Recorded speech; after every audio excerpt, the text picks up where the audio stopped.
If you go for a loan for your business, they're going to ask about your personal credit now. Okay, before it was just based on your business. Now, for loan purposes, SBA purposes, or anybody who's giving you money, they're going to look at your business and your personal, just in case you go out. Right, exactly.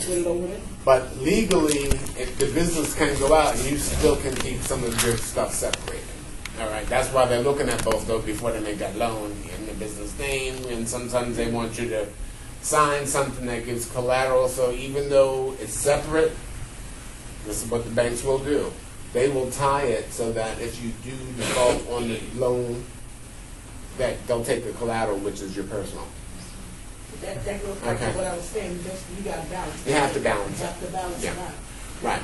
The other thing with the corporation, though, is that technically it's a separate business. You're taxed separately. So you've got to pay two taxes. You pay your personal tax, and then you pay on your corporate side. Businesses also get write-offs. Okay, so you can write off a lot on your business side. Okay, and if you set up a corporation, the smart thing is to pay yourself as an employee at the corporation. Or you can just take an owner's draw where you don't. Being an employee, you're going to have to pay income taxes and Social Security tax, and you're still going to have to pay it even as a sole proprietor in the business. You have stuff to pay your taxes. Any kind of business structure. I'm in an LLC, I still have to pay taxes. You know, so but I don't have to pay corporate taxes, and we'll get into the LLC. Okay, but that's why you see a corporation pay the corporate rate. If you're an employee of your own company, and you can be an employee of your company, you're still going to have to take out your Social Security and your unemployment, you know, because you set yourself up as an employee. Some people do owner's draw, they just draw out some money, but they're still going to be responsible for it. You can't just draw out money from your business without accounting for it. Okay. Just the biggest reason people incorporate is to try to keep their personal and their business separate.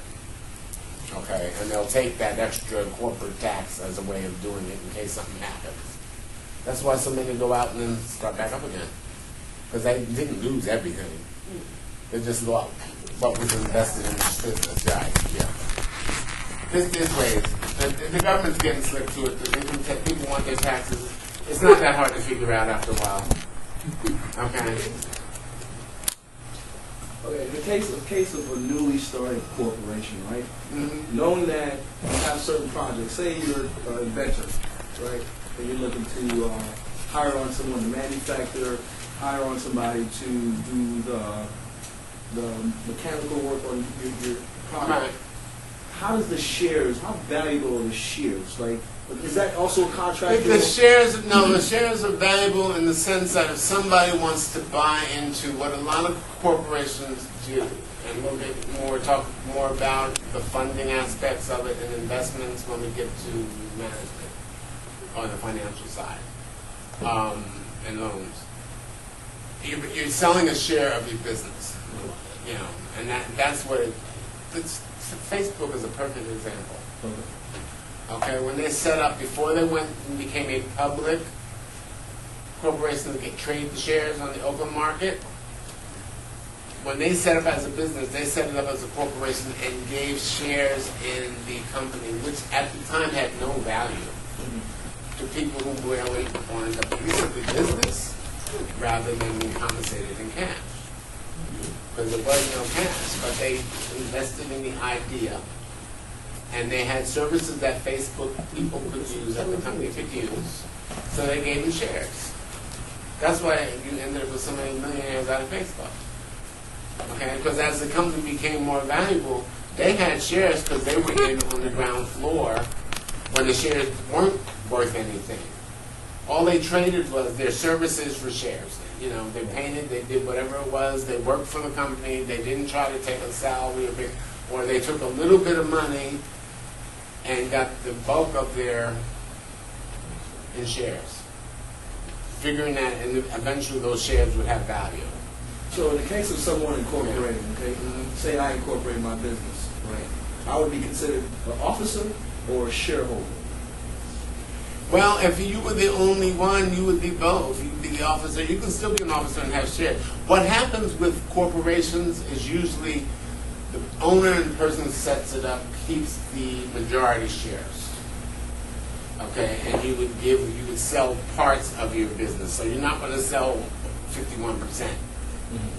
Or if you did, you would sell it in pieces so that no one had more shares than you did, so that they could take control of your business. That's basically what it is.